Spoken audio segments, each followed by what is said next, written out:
본격 주식 수다 방송. 안녕하세요. 주식톡톡 진행의 이선주입니다. 안녕하세요. 이시은입니다. 네, 오늘은 국제 간호사의 날인데요. 간호사의 사회 공헌을 기리기 위해서 지정된 날이기도 하죠. 자, 이렇게 아픈 사람을 치료하는 간호사처럼 오늘 힘들었던 장, 우리 개인 투자자분들 마음이 많이 아프셨을 것 같은데 그 마음을 어루만지면서 그리고 또 치료하기 위해서 오늘 주식톡톡 파이팅 할 테니까요. 오늘도 즐겁게 힘들었지만 웃으면서 봐주시길 바랍니다. 자, 그럼 이제 오늘 시장도 좀 함께 분석할 필요가 있을 것 같은데요. 이분들의 날카로운 시선 함께 해보시죠. 바로 최명석, 정재훈 위원과 함께 하겠습니다. 안녕하세요. 네, 반갑습니다. 안녕하세요. 반갑습니다. 네, 반갑습니다. 오늘 목요일 첫 방이에요. 왜냐면 저번 주는 어린이날이었기 때문에 저희가 인사를 못 드렸었는데 네. 첫 방송인 만큼 각오 한 말씀 부탁드릴게요. 제가 첫 방송이라 상당히 가슴이 떨리네요. 네. 그리고 또 시청률이 너무 높다 해서 상당히 제가 이제 부담을 가지고 있고 벌써 있는데, 소문이. 네, 소문이 이렇게 났습니다. 근데 제가 뭐 우리 시청자님 위해서 항상 최선의 노력을 다하고 있고요. 가장 바닥에서 상승하는 안정적이고 좋은 종목을 많이 소개해 드릴 테니까 많은 시청 부탁드리겠습니다. 네.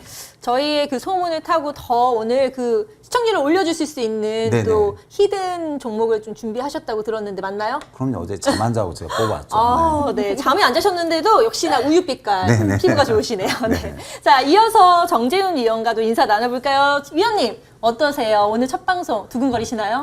네, 원래 목요일의 남자였습니다. 어머, 그래요? 네, 이렇게 또 목요일 날 고정 출연하게 돼서 네. 영광이고요. 목요일은 항상 옵션 만기뿐만 아니라 다른 이슈들이 많이 겹치는 날이죠. 그래서 종목들이 제 가치의 흐름보다는 지수의 흐름과 베타 성향을 띠고 움직이는 그런 흐름들이 자주 나오게 되는데요. 그럴 때마다 시장이 왜 그러는지, 어떤 것들이 문제인지, 그리고 여러분들이 가장 힘들어하는 종목군들, 앞으로 기대할 수 있는 종목군들을 가지고 이 시간에 여러분들과 함께 좋은 이야기들을 나눠보도록 하겠습니다. 앞으로 잘 부탁드립니다. 네. 목요일의 남자라는 게 임팩트 있게 저에게 다가오는데 오늘 두 위원의 기가 너무 좋기 때문에 앞으로 매주 목요일 이 시간 기대가 큽니다. 그만큼 핫하게 또 꾸려주실 것 같은데 일단 우리가 뭐 어필을 하기 전에 일단 방송을 보시면서 두 분의 그런 또 위트 있는 말씀과 그리고 좋은 종목들을 가지고 아마 점점점 팬들이 늘어나지 않을까 생각이 들어요. 자, 그럼 이제 본격적으로 시장 이야기를 해보도록 하겠습니다. 자, 먼저 최명석 위원님, 오늘 네. 시장 한마디로 어떻게 표현할 수 있을까요? 눈치 보는 시장인 것 같아요. 눈치요? 무슨 예. 눈치요? 그러니까 미국 시장도 많이 빠지고 우리 한국 시장도 많이 빠져서 뭐 저도 그렇고 개인들도 그렇고 거의 좀 시장 눈치를 좀 많이 보지 않았나 이렇게 생각합니다. 네. 시장 눈치를 보는 거 너무 마음 아픈데 네네. 마음껏 눈치 없이 우리가 투자할 수 있도록 분석이 좀 필요할 것 같아요. 네네. 전반적인 시장 분석 부탁드릴게요. 예, 오늘은 뭐 우리 시청자님도 잘 아시겠지만 이제 외국인 기관이 계속 매도가 나왔죠. 거의 2달 넘게 나와서 좀 상당히 아픈데 어제 보면은 이제 어제 그 미국 소비자 물가 지수가 발표가 됐는데 조금 높게 나왔어요. 그래서 상당히 좀 좋지 않은데 지금 미국 시장이 2년 동안 상승하다가 지금 내려오고 있습니다. 그래서 미국 시장이 한 번은 좀 하락폭이 좀 크게 나오면은 그때가 완전히 이제 바닥이 될 것 같고 우리 한국 시장은 제가 뭐 24년째 전업하기 때문에 잘 알지만 거의 종합지수든 종목이든 바닥을 찍은 것 같아요. 그래서 약간의 이제 심리적인 게 지금 상당히 중요하거든요. 그래서 바닥은 찍었는데 미국장이 빠지니까 더 흔들리는데 그러지 마시고 종합지수는 조금 더 빠질 수 있지만 종목은 바닥을 찍었어요. 그래서 흔들리지 마시고 금요일이나 월요일은 항상 변곡이 심하거든요. 그래서 아시죠? 이제 금요일, 마의 금요일, 마의 월요일 하는데 내일 금요일이라든가 월요일만 좀 잘 지나면 그때부터는 시장이나 종목이 폭등이 나올 수 있으니까 하루 이틀만 견디시면 아주 꽃피는 이제 5월이 돌아옵니다. 그래서 좀 희망을 가지시고 대응하셨으면 좋겠습니다. 네. 빨리 꽃피는 5월이 와서 우리 개인 투자자 여러분들이 활짝 웃으셨으면 좋겠어요. 네네. 네. 그러면 이제 이런 상황 속에서 오늘 관망세였기 때문에 네. 좀 지지미지근했거든요. 네네. 그렇기 때문에 여기에서 우리가 잡아야 될 특징주가 또 있을 것 같은데 네네. 주목해야 될 종목 어떤 게 있을까요? 지금 이제 인플레이션주가 많이 오르고 있거든요. 네. 그래서 이제 세계 물가가 물론 이제 저기 그 러시아 푸틴이 상당히 나쁜 사람이에요. 자기 혼자 먹고 살자고 전 세계를 되게 힘들게 하는데 네. 그것 때문에 물가가 너무 많이 뛰었어요. 뭐 석유값 뛰었죠, 가스값 뛰었죠, 또 뭐 사료값 뛰었죠, 뭐 곡물값 뛰고 다 뛰었는데 이제 인플레이션 관련주가 그러니까 웬만한 게 다 뛰어죠. 그래서 최소 30에서 50% 뛰고 있는데 그 관련주가 조금 이제 상승을 하고 있는 것 같아요. 그래서 이제 그거 보면은 이제 식품주 관련주가 이제 뭐 농심이라든가 CJ 대장 이런 종목이 좀 뛰고 있는 것 같아요. 아, 네. 정말 이런 시장에서 네. 우리가 실체보다는 또 여러 가지에 대해서 여러 가지 외국인과 기관의 매도 랠리가 있었고 어려웠기 때문에 좀 특징적으로 집어야 될 종목에 대해서 언급을 좀 해주셨는데 보다 좀 자세하게 언급을 해주시겠어요? 지금 바로 해드릴까요? 바로, 예. 예. 속전속결이네요. 네, 예, 그래서- 속전속결. 예, 궁금해하신 그래서 분들을 위해서 빨리 저희가 네네. 언급해드리겠습니다. 지금 뭐 우리 시청자님 아시겠지만 인플레이션 때문에 이게 그 금속이라든가 철강 관련주가 거의 뭐 50에서 더블 올랐단 말이 있어요. 그래서 이제 건설 관련주가 조금 이제 많이 금속주가 많이 좀 올랐죠. 근데 보시면은 인플레이션 아무리 인플레이션이 올라도 먹고는 살아야죠. 지금 그래서 보시면은 많이 이제 보시면 인플레가 가는데 어쨌든 그 관련 식품주는 오르고 있거든요. 또 아무리 힘들어도 물가는 뛰어도 먹고는 살아야 됩니다. 그래서 제가 이제 오늘 보니까 농심과 CJ JR 제당이 그 종목이 두 개가 자리를 잡고 있는데 잠깐 좀 봐드리겠습니다. 그래서 농심을 보시면요. 자, 이 종목 보시면 이제 농심 보시면은 외국인 기관이 계속 매수가 들어오고 있죠. 농심. 그리고 자, CJ 제당을 잠깐 보겠습니다. CJ 제당을 보시면 외국인 기관이 좀 많이 들어오고 있어요. 그래서 이런 두 종목 좀 잘 보고 대응해 주셨으면 좋겠습니다. 네. 자, 언급을 간단히 해주셨는데 나중에 또 자세하게 궁금하신 분들을 위해서 해주신다고 하니까 기다려 주시고요. 자, 이어서 또 정재용 위원의 생각도 한번 들어볼까요? 네, 위원님 정말 오늘 제 주식하는 지인이 말하기를 네. 시장이 네. 답도 없다. 네. 어떻게 해야 될지를 모르겠다. 네. 이렇게 말하더라고요. 위원님 방금 최 의원님께서 표현하셨던 그런 이야기들이 있잖아요. 네. 그래서 저는 그게 그렇게 생각하실 수 있는 투자자분들도 조금은 사치라고 생각을 해요. 왜요? 왜냐하면요. 네. 지금 말씀하신 것처럼 시장이 사람을 쥐 잡고 흔드는 장이에요. 맞아요. 그러니까 실체는 사실 그렇게 무섭게 볼 게 없어요. 꾸준하게 제가 투자 전략에 올려드리는 시황을 보고 오셨다면 네. 아실 텐데요. 사실 실체를 보자면 걱정되는 것들도 있고 또 문제가 될 수 있는 것들도 있습니다. 근데 그런 실체보다는 더 가감되어 있는, 가미되어 있는 MSG가 많이 첨가되어 있는 걱정과 우려, 그다음에 기대라고 하는 것들이 너무 뻥튀기가 되어 있는 그런 구간이에요. 이를테면 어저께는 CPI가 발표됐죠. 소비자 물가지수는요. 지난번 생산자 물가지수 발표 이후에 더 올라가고 있는 물가를 끌어올리는 요인 중에 공급망 문제로 인해서 올라오고 있는 급등 요인들은 이미 작년부터 고점대를 형성을 하고 누그러들 조짐을 보이고 있다는 것이 데이터로 확인이 되고 있습니다. 하지만 어제 같은 경우에는 CPI의 가장 큰 항목을, 즉 근원 물가지수에서 가장 크게 올라왔던 요인들을 살펴보게 되면요. 신차 가격의 상승과 그다음에 항공권 가격의 상승이 가장 큰 영향을 미쳤거든요. 즉 상품 소비에서 서비스 소비로 이전하는 과정에 있어서 여러 가지 변수들이 그런 것들의 가격을 끌어올리는 데 역할을 했다고 봐요.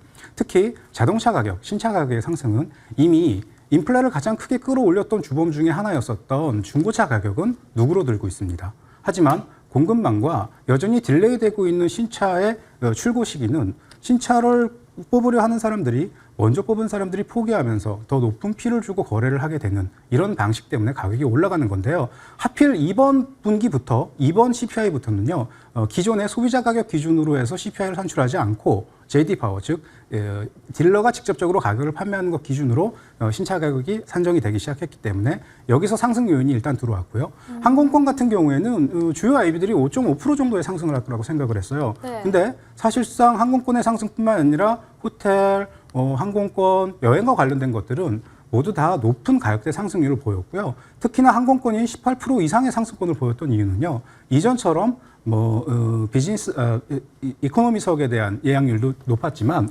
비즈니스와 퍼스트 클래스의 압도적인 예약률이 항공권을 끌어올리는데 일조를 했고요. 또 근래 들어서 유가뿐만이 아니라 여행 성수, 이런 여러 가지 요인들이 한국권을 끌어올리는데 큰 역할을 했습니다. 다시 정리를 해보자면 인플레를 급격하게 끌어올려서 공급단에서 문제가 발생하고 있다는 그 전제들은요, 이미 고점에서 내려올 조짐을 보이고 있거나 더 오르지 못하고 고점 권역에 머물고 있지만 그것을 제외한 다른 요인들이 치고 올라오면서 다시 소비자 물가를 끌어올릴 수 있다. 예상보다 덜 떨어졌다. 떨어졌지만 덜 떨어졌다는 것이 핵심이거든요. 하지만 덜 떨어졌어도 앞으로 더 떨어질 수 있는 여지가 있다라고 하면 그거에 대해서 별로 그렇게 크게 걱정할 필요가 없을 거고요. 실로 우리 시장에 대해서 제가 심리적인 요인이 강하다고 말씀드리는 이유는 뭐냐 하면 우리 시장은 사실 미국 시장에서 하락하고 있는 그 흐름과 조금은 동떨어진 수급 구조를 가지고 있습니다.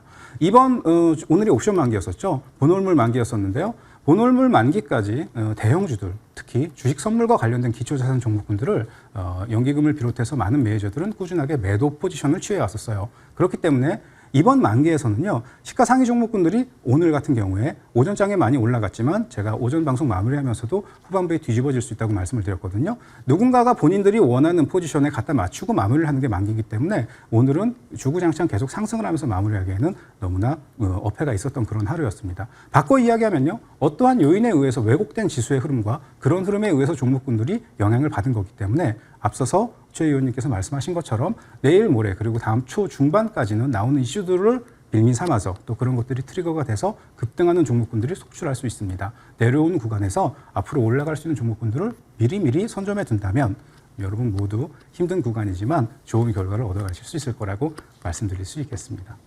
네, 이렇게 힘든 장 속에 위원님의 위로가 정말 큰 힘이 됩니다. 네. 또 날카로운 시황 분석 시간까지 가져봤을 겁니다. 네.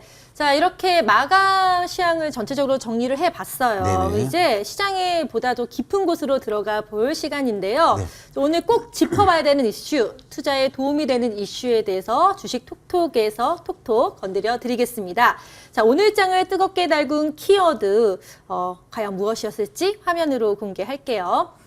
아마 지금 물가 상승 및 경기 둔화 우려가 이어지면서 미국 증시가 재차 급락을 했거든요. 이 미국 증시 급락과도 연결이 된 키워드가 아닐까 생각이 들어요.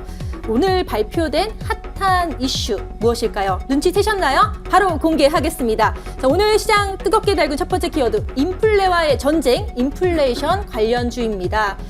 이번 주 예정된 4월 소비자 물가 지수 CPI가 발표되면서 국채금리 움직임과 함께 주시하고 있는데요. 4월 CPI가 인플레이션 정점에 이르렀다는 판단을 강화해 줄 것으로 기대되고 있습니다. 하지만 연방준비제도의 물가상승률 목표치인 2%를 크게 웃도는 물가상승세가 지속되면서 연준의 공격적 금리 인상 계속될 것으로 보이는데 여기에 대한 영향으로 보험주도 좀 오르는 모습 보였고요. 또 농업 관련주가 함께 또 올랐습니다. 이렇게 인플레 전 세계를 짓누르고 있는 우려 인플레에 대해서 우리 시장을 좀 끌어내리는 요인이기도 하잖아요. 이 위기를 또 기회로 삼아야 될 필요성이 있을 것 같아요. 그래서 여기에 대해서 분석 들어가 보도록 하겠습니다. 여기에 대한 관련주 브리핑 한번 들어볼까요? 네, 오늘 정유 관련주와 철강 관련주가 조금은 튀어오르는 모습을 보여줬는데요. 원래 인플레이션 관련주 하면 리츠, 금속, 원유, 농산물, 또 보험, 은행까지 빼놓을 수 없죠. 그런 종목들이 좀 주목을 받고 있는데 투자자들이 그동안 봐온 것과는 전혀 다른 시장이 나타날 것이다 라고 전문가들이 얘기를 하고 있어요. 네. 그러면서 조금은 걱정이 되는 시장입니다. 이렇게 또 관련 주까지도 살펴봤는데 사실 제가 자주 가는 단골 가게에서 또 음식값이 1,000원이 올랐더라고요. 그래서 아니 뭐 장을 볼 때도 너무 물건값이 올랐기 때문에 소비자 물가지수가 체감이 되는구나라는 생각이 들었고 이런 것들이 뭐 CPI에서도 반영이 됐겠지만 전반적으로 우리 삶 속에 들어왔구나 이런 것들을 좀 체크해 보면서 인플레 관련주를 살펴보면 도움이 되지 않을까라고 생각이 드는데 전문가님은 어떻게 생각하시나요? 그래서 이제 요즘 보면 그냥 눈만 뜨면 물가가 좀 오른 것 같아요. 그래서 식당 가기도 어떻게 보면 겁나요. 요즘 뭐 식사가 그냥 10,000원이에요. 비싸요. 예전에 6,000~7,000원짜리가 8,000원, 9,000원, 요즘은 10,000원에서 11,000원 하거든요. 네. 또 제가 아는 이제 영등포에 유명한 빵집에 갔는데 10,000원짜리가 13,000원 뛰었어요. 제가 그렇게 다, 맨날 빵 사오셨잖아요. 그렇죠. 저희한테 주신다고. 그래서 제가 그 자리에서 기절할 뻔했어요. 그래서 지금 우리가 모르게 너무 인플레이션, 그러니까 물가가 좀 뛰고 있어요. 네. 그런 것 같아요. 그럼 우리가 이 인플레에 대해서 조금 더 자세하게 네. 주식의 관점에서 네. 이제 한번 살펴볼 필요가 있을 것 같아요. 그래서 일단 바이든도 뭐 전쟁을 선포했다고 했잖아요. 인플레이션과 뭐 그런 이야기를 좀 저희가 좀 살펴보면 도움이 되지 않을까요? 전반적인 시장 분석에 있어서. 네, 네. 그렇죠. 그래서 그러니까 보면 이제 물론 이제 바이든 대통령도 인플레이션이 좀 심하다. 또 우리 한국도 좀 인플레가 심합니다. 그래서 미국도 계속 이제 금리가 인상되고 있고 뭐 그러면서 여러 가지 문제가 좀 나오는데요. 지금 이제 인플레이션 전쟁하면서 미국이 이제 금리 인상, 우리나라도 금리 인상인데 이게 제가 볼 때는 이제 길게 갈 것 같지는 않습니다. 왜냐면 가장 그 큰 이슈가 러시아 우크라이나 전쟁이거든요. 근데 제가 볼 때는 지금 전쟁이 희지부지한 것 같아요. 뭐 핵을 쏜다, 뭐 강하게 뭐 우크라이나 전체 전쟁을 벌였다는데 용두삼이죠. 뒤에서 말끝을 흐리고 핵 말도 않고 뭐 특수무기라는데 아마 제가 볼 때는 러시아와 우크라이나 전쟁이 길게는 가더라도 크게는 가지 않는다. 그러면 그 문제가 끝나면은 인플레 문제는 이제 시간을 두고 곧 좀 떨어질 것 같아요. 물가고 뭐든. 그래서 너무 걱정하지 마시고 물론 그 관련주도 있지만 조금 이제 러시아 우크라이나 전쟁이 좀 이제 조금 이제 약소화되면은 이 문제는 풀릴 것이다. 그렇게 생각하고 있습니다. 네.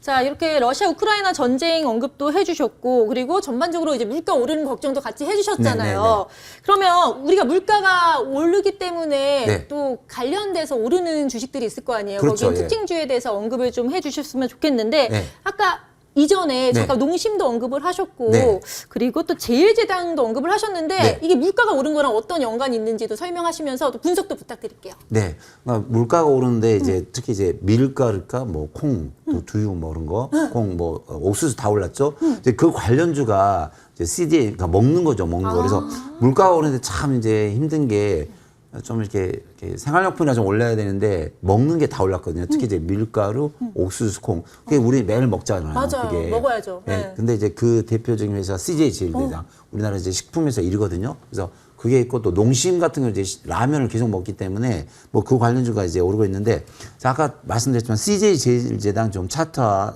재무제표 한번 잠깐 보겠습니다. 그래서 지금 시장이 어려운데 지금 뭐 우량주 할 것 없이 계속 떨어지는데요. CJ 제일제당은 보시면 자, 차트 좀 잠깐 보겠습니다. 자, 차트를 보시면은 우상향으로 계속 올라가고 있어요. 그래서 지금 모든 주식이 뭐 이렇게 좀 떨어지고 있는데 이 종목은 35만 원짜리가 42만 원, 43만 원 벌써 20% 상승하고 있거든요. 또 오늘도 장중에 한 3% 정도 올랐어요. 보니까 물론 이제 외국인 기관이 어떤 사람들과 아주 많은 정보를 가지고 있는데 오늘 보니까요.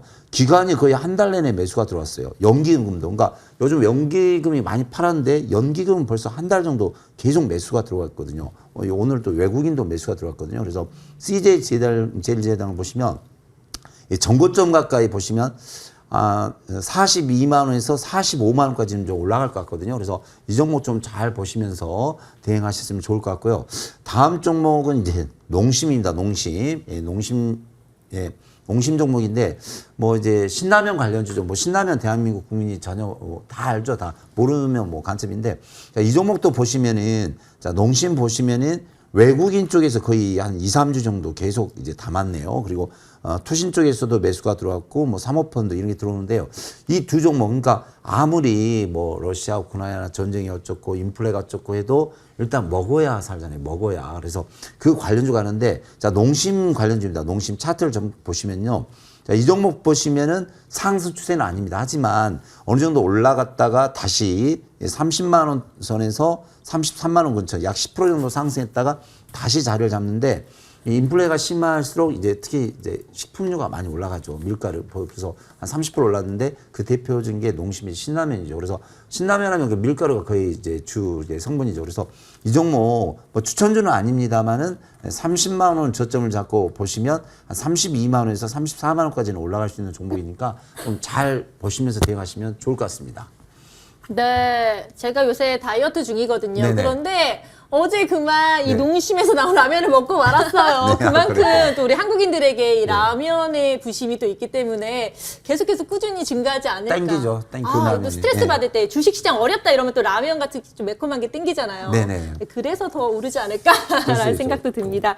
네, 이렇게 우리가 또 물가는 올라도 먹어야 살기 때문에 거기에 관련돼서 농심, 그 CJ 제일제당까지 언급을 해 주셨습니다. 특징주 주목해 주시고요. 자, 이어서 우리 정진우 위원님의 분석도 들어봐야겠죠? 네, 이렇게 어려운 시장 속에서 또 술 한잔 하면서 좀 이런 어려운 시장을 좀 버텨내보고자 하고 싶은데 네. 오늘 또 시청자분들 보니까 또 술값이 올라가려나라고 한탄을 하십니다. 이렇게 어려운 시장 속에서 인플레와의 전쟁까지 해야 되는데 네. 솟아날 구멍이 있을지 궁금합니다, 위원님. 어떻게 바라보느냐에 따라서 다른 것 같아요. 자, 제가 한 가지 질문을 드려볼게요. 네. 지난 10년 동안 물가가 오르는 걸 체감해 보셨습니까? 딱히 그렇게 체감은 안 되는데 막 100원, 200원씩 치사하게 올라서 그쵸. 체감은 안 됐어요. 치사하게 올랐던 것들의 공통점이 뭐냐면요. 네. 갑자기 어떠한 무슨 계란이 혹은 뭐 파가 뭐 이래서 음식료 가격들이 올라왔다 내려왔다 하는 계절적인 환경적인 요인들이 전부였잖아요. 네. 네. 근데 재밌는 것은 2007년도 이후로 분명히 보는 통화는 어마어마하게 증가를 했단 말이에요.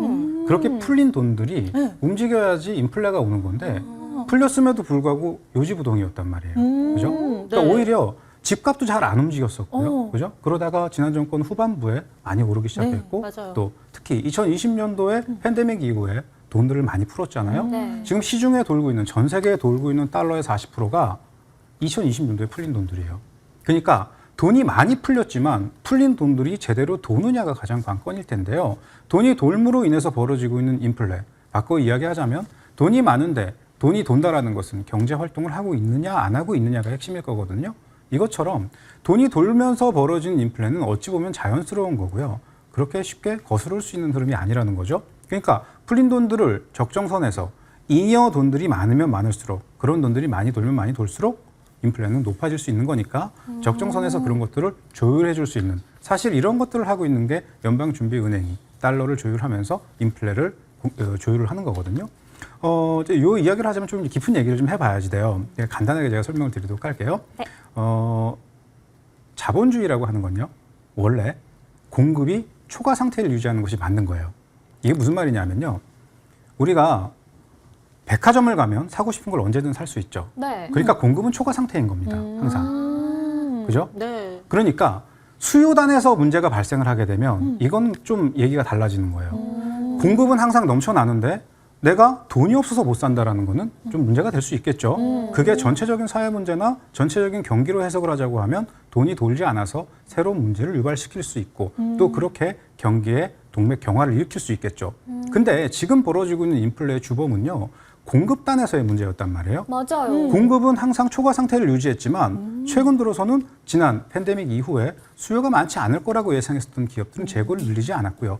예상보다 소비의 주체가 바뀌어서 소비가 계속 크게 일어남에 따라 기업들은 앞다퉈서 재고를 확보하기 위해서 원자재뿐만이 아니라 많은 재료들을 앞당겨 모으기 시작했단 말이죠. 그런 경쟁적인 재고의 확보가 가격을 끌어올리는 요인으로 작용을 하게 됐는데요. 거기에다가 붐이 일어나니까 공급망 교란은 팬데믹이나 코로나로 인해서 정체되어 있던 국가들로 인해서 더 크게 확산이 되고 또 물류난도 중첩이 되다 보니까 크게 확산이 되면서 가격을 더 끌어올리는 요인.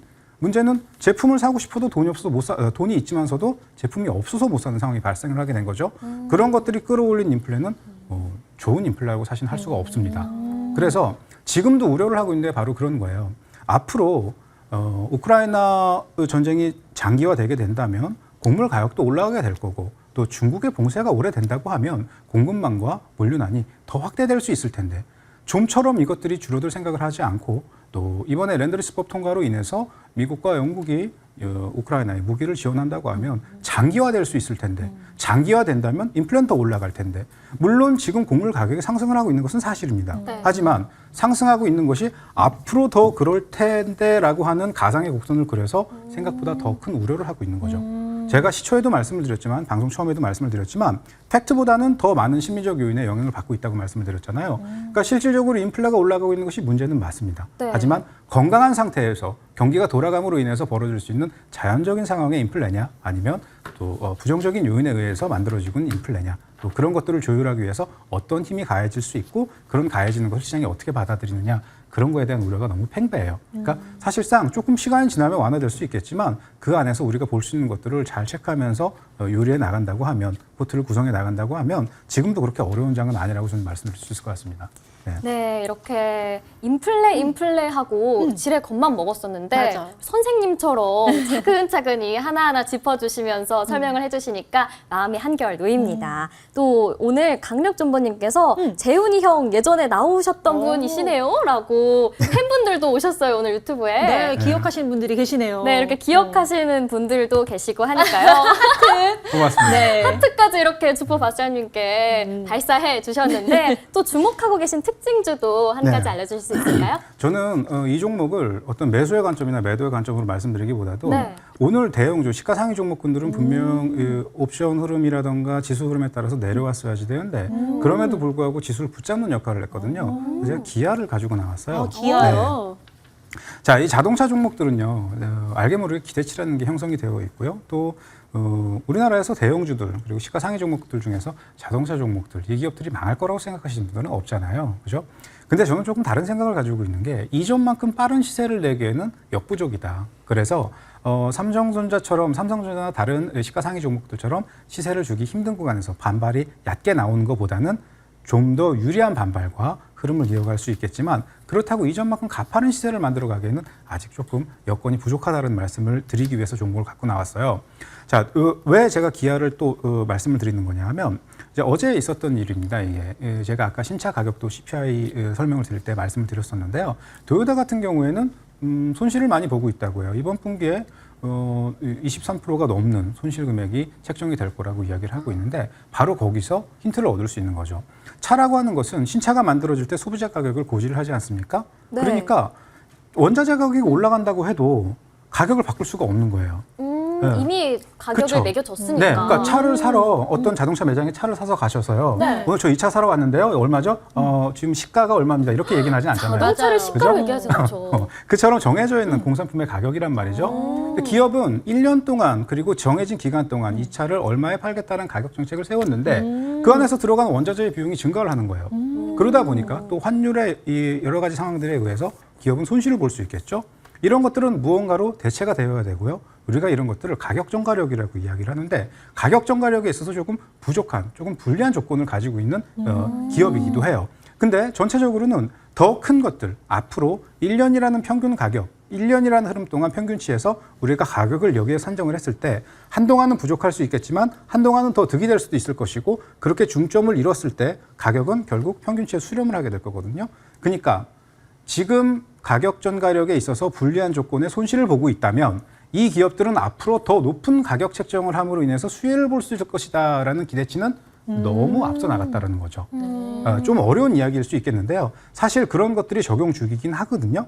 그래서 저는 같은 맥락이라고 하면 완성차 업체 그리고 완성차 업체들의 본주를 보는 것보다는 이 업체들과 긴밀한 협력 관계를 가지고 있는 부품주들 그리고 부품주들 중에서도 내연기관과 전기차 공통 분모를 가질 수 있는 종목들 그런 기업들에 더 높은 점수를 주고 싶다라는 거예요. 그래서 이제 이따 무방이라던가 노란톡에서도 관련된 종목군들을 말씀드리겠지만 어쨌든 지금은 기아차를 가지고 설명드리는 구간이니까요. 어떤 기대치라고 하는 것에 너무 큰 뭐라고 할까요? 관심 혹은 사랑, 종목과의 사랑 하트. 이런 거는 좀 위험하다. 어느 한 가지의 생각에 고취되어서 고착된 편향된 생각으로 자꾸 몰려가는 거는 지금 시장에 좀 위험하다. 그때그때 주변 환경을 잘 보면서 대응하자. 이렇게 좀 설명드리도록 하겠습니다. 네, 이렇게 오늘 유튜브 시청자분들이 또 대표님, 정 대표님 친절하시다고 칭찬이 자자세요. 칭찬이 정말 나무님 자자합니다. 지금 감사합니다. 책임감도 추천하시고 인기가 많으셨나 봐요. 네. 그런데 아까 주포 발사님께서는 하트를 거절하시겠다고. 약간 존버님도 그러셨어요. 남자분의 하트는 좀 약간 부담스럽다고 하지만 좋아하셨을 거예요. 그렇죠? 좋아하셨으니까. 맞습니다. 네, 제가 대신 하트를 저희 이렇게 한번 뿅 날릴까요? 날려보도록 네. 하겠습니다. 자, 네. 자, 그럼 이어서 우리가 이제 주목하고 계신 특징주까지 짚어봤기 때문에 더 주목해야 될 부분이 또 남았습니다. 바로 다음 키워드인데요. 자, 오늘 장을 뜨겁게 달군 두 번째 키워드는 과연 무엇일지 예측이 되시나요? 두 분 다? 네. 궁금해요. 모르신 것 같은데. 네, 알겠습니다. 화면으로 먼저 만나보시죠.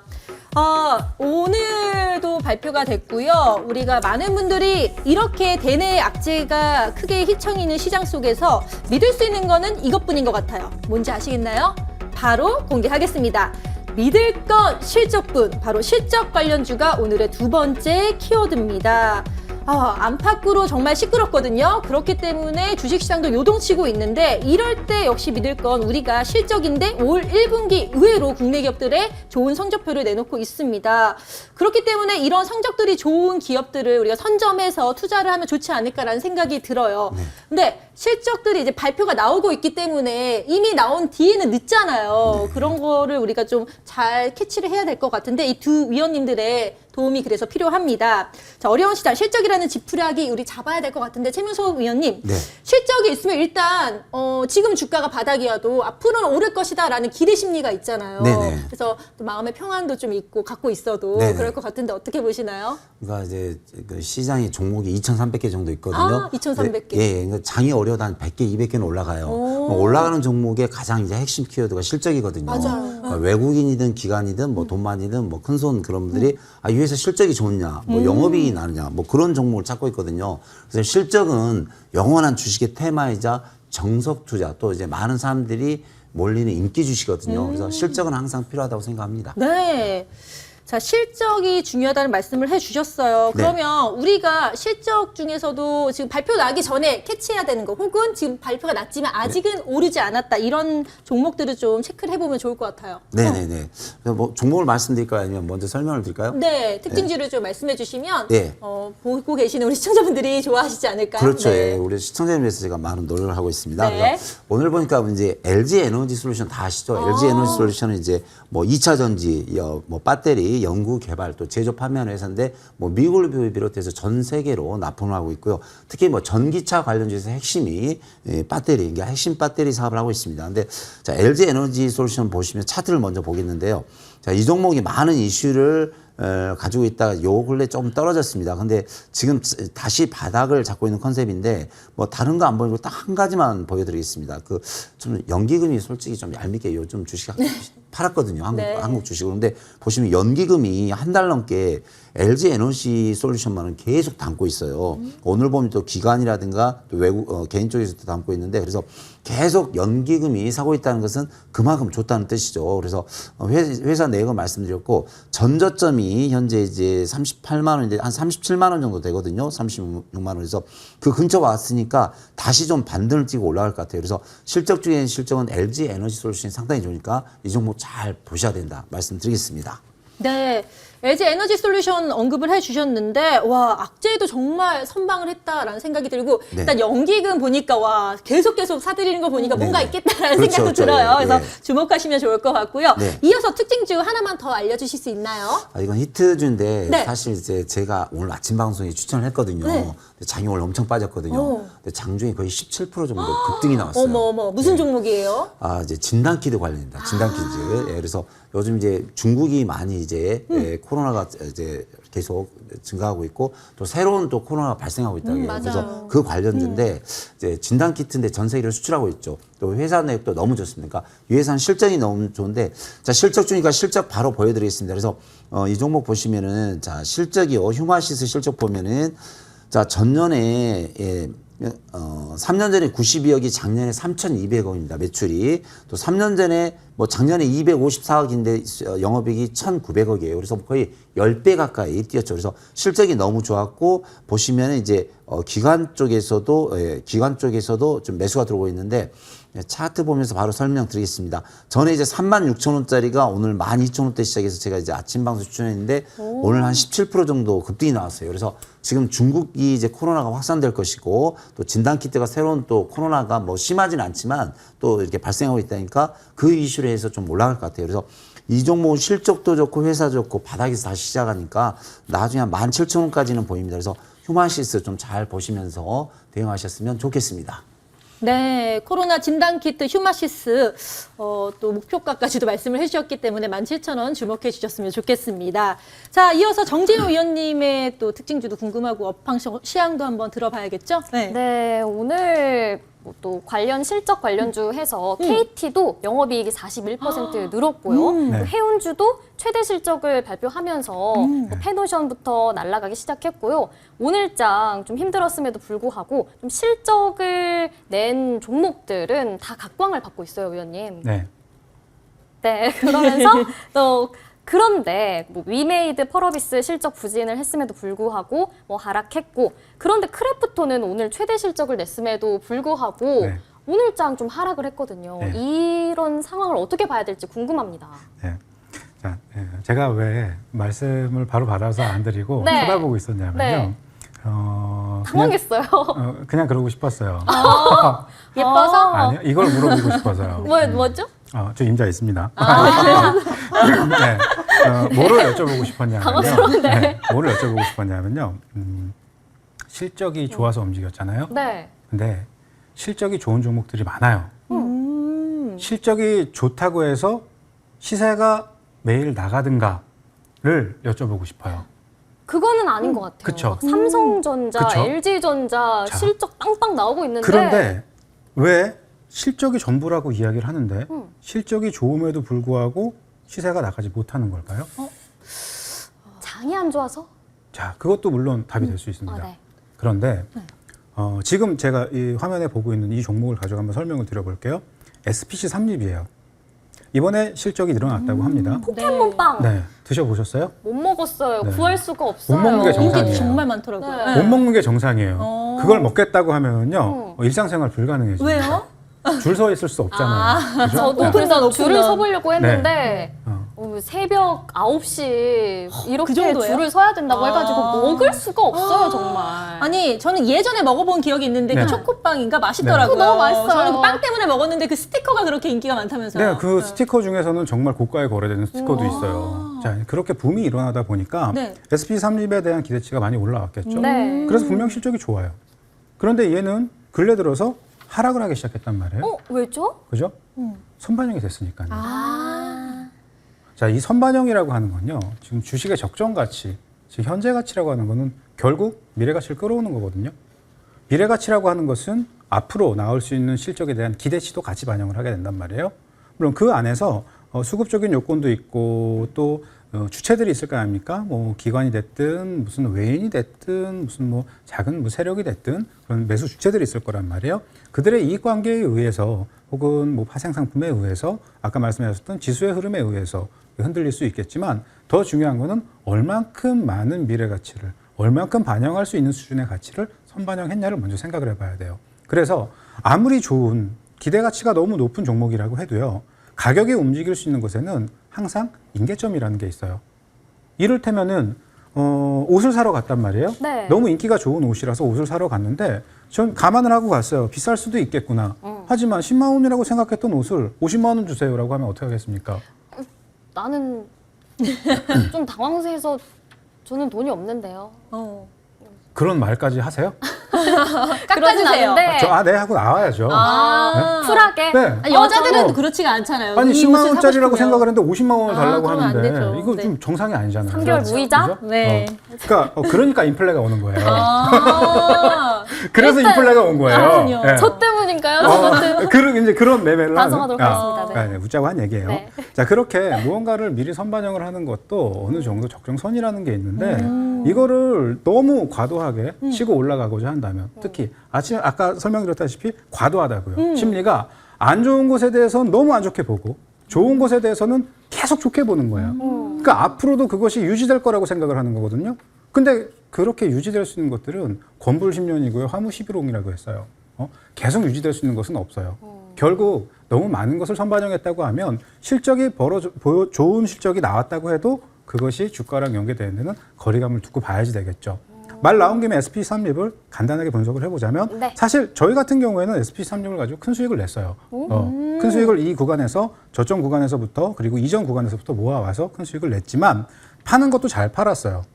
거의 고점권에 잘 팔았고요. 지금 내려오면 전 조금 더 내려오면 반발 매수를 한번 볼 생각이에요. 그러나 전제 조건이 있어요. 우리가 먼저 매수하기 이전에 이것을 매수하려고자 하는 주체들의 성향이 표출될 수 있느냐, 그런 것들이 캐치될 수 있느냐가 확인된다면 그런 것들을 보고 조금 매수를 해볼 생각이에요. 하지만 지금은 보고 싶지 않아요. 왜 이 말씀을 드리는 거냐 하면 앞으로도 지금 심리가 취약해진 구간에서 실적을 논하고요, 좋은 것들을 논하는 그런 많은 기대치를 부풀릴 수 있는 요인들이 우후죽순 나오게 될 거거든요. 하지만 그런 것들에 다 좋게 보고 안 좋게 보고 흔들린다고 하면 포트가 남아나지는 않을 거예요. 그러니까 조금 더 분별력 있게, 인내심 있게 좋은 종목들을 아래서 모아놓은 것에 포커스를 맞추는 게 오로지 실적에만 두고 이야기를 하는 것보다 겸사겸사 두루두루 좀 생각을 해볼 수 있는 넓은 시야를 갖고 시장을 봤으면 좋겠다. 그렇게 좀 정리를 해드리도록 하겠습니다. 네, 조금 더 넓은 시각으로 바라보는 시장 좀 다를 것 같은데요. 네. 이렇게 삼립 얘기까지 들어봤습니다. 네, 두 분의 특징주 살펴봤는데요. 자, 이제는 이 두 위원들의 가감없는 이슈 분석 뒤에 내일의 성투가 필요하잖아요. 그래서 더욱 집중해야 할 시간이 돌아왔습니다. 우리 포트에 새로 담아야 할 내일의 공략주를 이제 공개할 텐데요. 자, 지금부터 종목 분석 들어가겠습니다. 먼저 최명성 위원님. 네. 휴마시스가 17% 이상 오르셨기 때문에 네네. 그만큼 괜찮은 종목을 오늘 갖고 오셨어야 되는데 네네. 준비되셨나요? 종목은 자신 있는데 한 가지 궁금한 게 있어요. 네. 혹시 댓글에 저 칭찬하는 게 나오나요?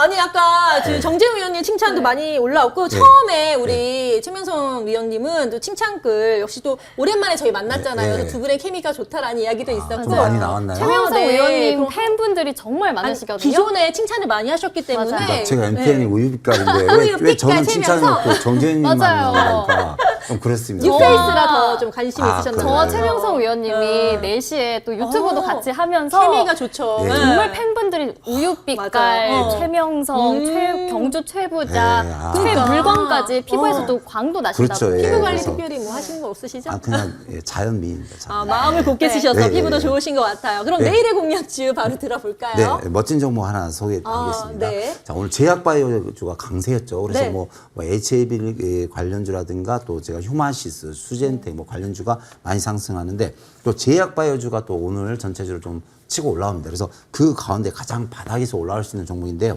종목 이름은 네이처셀이 되겠습니다. 그래서 네이처셀은 이제 바이오 관련 주식이 되겠는데요. 이제 기초의학 물질 및 생물학 제제 또 제조업체가 되겠습니다. 특히 이제 네이처셀은 줄기세포, 면역세포 연구, 개발, 해외 임상 시험들을 하고 있는 기업이거든요. 근데 이제 이 회사가 이제 첨단 바이오 사업에 주력하고 있는데 또 이제 간간하게 또 이렇게 한국에서는 줄기세포 부분이라든가 또 식품사업 부분 또 마스크, 소독제, 물티슈 등의 사업을 하고 있습니다. 그러니까 무조건 바이오 하면 좀 그렇죠. 좀 이상적인 뭐 그런 내용이 나는데 마스크라든가 소독제 또 식품사업, 물티슈 등의 이제 사업을 하고 있으니까 현실적인 수입과 매출이 있으면서 또 바이오 사업을 하니까 일석이조 사업이 되겠습니다. 자, 재무제표는 보통인데요. 자, 차트 보면서 설명드리겠습니다. 자, 이 종목이 바닥권에서 10,000원짜리가 거의 50,000원까지 상승했습니다. 한 두 달 만에. 근데 50,000원짜리가 지금 16,000원 거의 3분의 1 가격격으로 다시 떨어졌습니다. 그래서 주봉을 보시면은, 자, 주봉을 보시면요. 요즘 시장이 어려운데, 자, 이 종목이 10,000원짜리가 50,000원 갔다가 다시 지금 한 3개월 정도 바닥을 잘 잡고 있거든요. 근데 오늘 보면 이제 어제 오늘 치고 올라가다가 오늘 시장이 너무 많이 빠졌죠. 그래서 좀 내렸는데 이 종목은 좀 정고점을 향해서 다시 올라갈 것 같습니다. 그래서 매수가는 이제 17,000 전후로 좀 하시고요. 자, 1차 목표가 20,000원, 2차 목표가 22,000원 드리겠습니다. 네. 자, 조금 더 자세한 분석은 노란톡을 통해서 최명석 위원님이 말씀해 주실 테니까 집중해 주세요. 자, 지금 칭찬이 자자합니다. 우리 최명석 위원님 항상 열심히 하시는 모습 너무 좋아요. 네네. 역시 우유빛깔도 나왔고 네. 그만큼 팬들 많으니까 네. 너무 걱정하지 마시고요. 네. 내일의 공략주 네이처셀이 또 고공행진한다면 더 칭찬글이 많이 올라올 것 같습니다. 네. 자, 이어서 또 질투의 대상이었던 정재훈 위원님의 의견도 한번 들어봐야겠죠? 네, 정재훈 대표님 또 친절하시다. 또 하트까지 발사해 주셨는데 네. 지금 기다리고 있습니다. 팬분들이. 오늘 공략주 뭔가요? 저는 오늘 현대일렉트릭을 가지고 나왔습니다. 오. 네, 현대일렉트릭을 가지고 왔는데요. 지금 대시세를 냈었던 종목군들이 이전의 영광을 다시 찾아가기까지는 여전히 오랜 시간과 많은 노력이 필요할 겁니다. 하지만 바닥에 있었던 종목군들이 올라오고 있다는 거 한번 주목해 볼 필요성이 있는데요. 현대일렉트릭도 조금 제가 지금 말씀드린 것과는 거리가 좀 먼 종목이지만 아래 구간에서 올라왔다가 시세를 잠시 멈췄었고요. 멈춘 이후에 다시 가격을 다지고 올라오고 있는 중이거든요. 특히 앞으로의 실적뿐만 아니라 수주 이런 것들도 겹쳐 있고요. 현대일렉트릭 제가 이따가 무방에서도 자세히 설명을 드리겠지만 매수는요 23,200원에서 23,800원인데 이게 조금 가격이 오타가 났더라고요. 그래서 내일 그 정도 가격대 오면은 많은 비중으로 보지 마시고요. 적은 비중으로 일단 채워 넣어 보시고 횡보를 하다가 다시 올라가거나 살짝 눌렸다 움직일 수 있는 여지가 있다고 하면 가다가 쉬는 구간이나 눌리는 구간에서 비중을 조금 더 태워보는 것도 좋은 방법이 될 겁니다. 목표가와 손절과 관련된 부분들은요, 제가 이따 설명을 드리도록 하고요. 이 현대일렉트릭뿐만이 아니라 전 사실 오늘 비슷한 유의 종목군들을 조금 소개를 시켜드려보고 싶어요. 관심을 갖고는 있지만 바닥에서부터 올라오고 있는 종목군들, 무언가를 매집을 해서 큰 시세를 만들 수 있는 그런 종목군들이 많이 있거든요. 그런 종목군들에 좀 더 높은 관심을 갖는 것, 거기에 좀 포커스를 맞추라고 좀 말씀을 드리고 싶고요. 그런 종목들을 보기 위해서라고 하면 지금 대형주들 그리고 개인들이 많이 선호했던 종목군들, 그리고 시장에서 많이 뭐라고 할까 인기 있었던 종목들 있잖아요. 네. 뭐 이를테면 이름만 대면 알 수 있는 대형주들, 뭐랑 관련됐었던 또 뭐 지금 뭐 전쟁뿐만이 아니라 여러 가지 대외적인 요건들과 관련돼서 무슨 수혜주, 관련주 이야기들을 많이 하고 있는데요. 그런 것들조차도요 아래에서부터 꾸준히 모아가다 보면 또 그런 이슈들에 의해서 시세를 발산할 수 있는 구간이 나오게 되잖아요. 같은 맥락에서 어느 구간에서 종목을 보느냐에 따라서 비중과 바라볼 수 있는 구간대도 달라지게 되는 건데요. 현대일렉트릭은 여기서 볼 수 있는 높이, 적지 않은 높이라서 이따 모방에 설명을 드릴 거고, 대체적으로 지금 투자를 하고 계신 많은 투자자 여러분들이 힘들어하는 구간이지만 좋은 종목, 나쁜 종목 그런 것들에 대한 구분을 조금 이전과는 다른 기준을 갖고 시장을 바라본다고 하면 이번 주에서 다음 주 목요일에 남자지 않습니까? 네. 다음 주 목요일을 다시 찾아뵙기 전까지 여러분들의 포트도 많이 개선될 수 있는 그런 트리거가 될 수 있을 거라고 생각을 합니다. 네.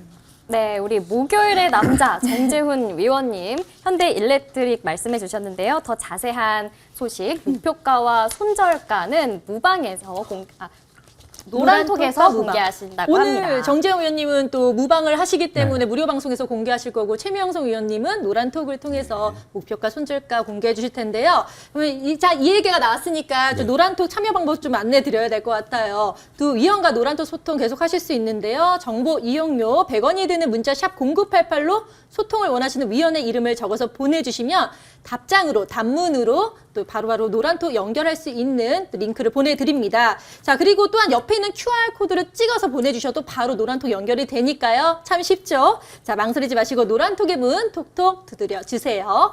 그리고 또 우리 정재용 위원님 또 떠오르는 강자 인기가 지금 많으신데, 네. 지금 보고 계신 분들이 무료 방송을 시청하시지 않을까 생각이 들어요. 그래서 네. 오늘 어떤 주제 다뤄주실 건지 자세하게 말씀해 주시겠어요? 흔들리지 않는 편안한? 강력한 그리고 굴하지 않는 지금 그런 종목군들을 말씀을 드릴 건데요. 오늘 사실 시초에 자막으로 살짝 적어드렸던 문구가 있어요. 강물이 흐르는 방향이 있잖아요. 근데 지금은요, 그 흐르는 강물을 자꾸 역행을 하려고 하는 투자, 이쪽에 포커스를 많이 맞추게끔 만들고 있어요. 뭐를? 환경을. 흐르는 강물을 역행을 하는 것은 산란계의 연어들 말고는 없습니다. 우리가 인어도 아닐진데 흐르는 강물을 역행을 한다는 것은 너무나 어려운 것일 거라고 저는 생각을 해요. 그냥 강이 흐르는 방향대로 굳이 순풍에 돛을 달지 않아도요, 뗏목 하나만 띄워놔도 물살 따라서 쭉 목적지까지 갈 수 있거든요. 그렇게 앞으로 시대의 흐름에 있어서, 물의 방향에 있어서 부합될 수 있는 종목군들을 포트에 담아간다고 하면 너무 좋은 결과를 가져올 수 있을 거라고 생각합니다. 그래서 오늘 장 끝나고, 이 방송 끝나고 나서 하게 되는 무료 방송과 내일 장중 무료 방송에서 이와 관련된 많은 것들을 설명드려보도록 하겠습니다. 네, 흔들리지 않는 편안함이 아니라 강력함으로 오늘 또 대응을 해주신다고 하는데, 무료 방송 주제를 보니까 수익에 굶주리고 손절에 질려버렸다면 독보적인 주도주의 흐름이라는 주제를 해주신다고 하는데, 이 주도주라는 게 사실 매번 바뀌잖아요. 네. 정재훈 의원님이 생각하시는 주도주의 가장 기본 원칙은 어떤 걸까요? 네, 방금 말씀드렸던 물 흐르는 방향. 물 흐르는, 다시 조금 더 정확하게 설명드리자면 네. 돈이 흐르는 방향이죠. 아. 시대마다 네네네. 여름에는 반팔을 입지만 겨울에는 파카를 입잖아요. 그죠? 뭐 한여름에도 파카를 입고 다닐 수는 없는 거잖아요. 맞아요. 그죠? 네. 그것처럼 그 계절마다 시장의 흐름마다 또 경기의 순환 흐름 주기마다 움직이는 종목군들, 트렌드라는 게 있거든요. 그런 거에 부합하는 것들이 주도주들이죠. 네. 시장의 상승을 견인하는. 네. 네. 네. 자연스러운 방향으로 쫓다 보면은 또 주도주가 된다라고 말씀을 해주셨습니다. 그렇다면 이 주도주를 만날 수 있는 방법 알려드릴게요. 무방 참여 방법인데요. 포털창에 MTN 밴드를 검색하시고 들어오시면 되는데요.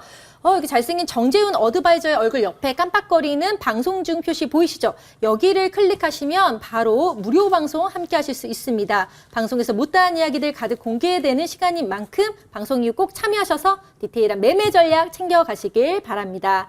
자, 주식톡톡 저희가 준비한 시간은 여기까지인데요. 다음 주에도 오후 6시에 정말 알찬 정보 가득 모아 여러분들의 마음을 톡톡 건드릴 수 있는 그런 종목들로 함께 할 테니까요. 기대 많이 해주시길 바랍니다. 자, 오늘도 끝까지 함께 해주신 여러분 고맙습니다.